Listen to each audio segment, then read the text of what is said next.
Kir juu dedingler juudum. Tamak pişir dedingler pişirdim. Töşök sal dediler saldım. Ne için meni namaz oku degen joksun? Ne için meni hicapka gel degen joksun? Ne için sen Allah'a kulçuluk kıl degen joksun? Sen aytkanın kıldım. Мәмілен қылдым, ақымы бердім, төрөп бердім, ене болдым, саға аял болдым, өлімшекті сенен жашадым. Не үшін сен маға намазың фазилатын айтқан жоқсың?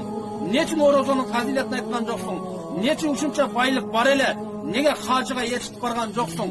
Неге умраға ертіп барған жоқсың? Жооп бер дейді. Жақадан қармайды. Жөн еле gündü ötközü ile жүрөбүрө турган жаныбарлар эмеспиз.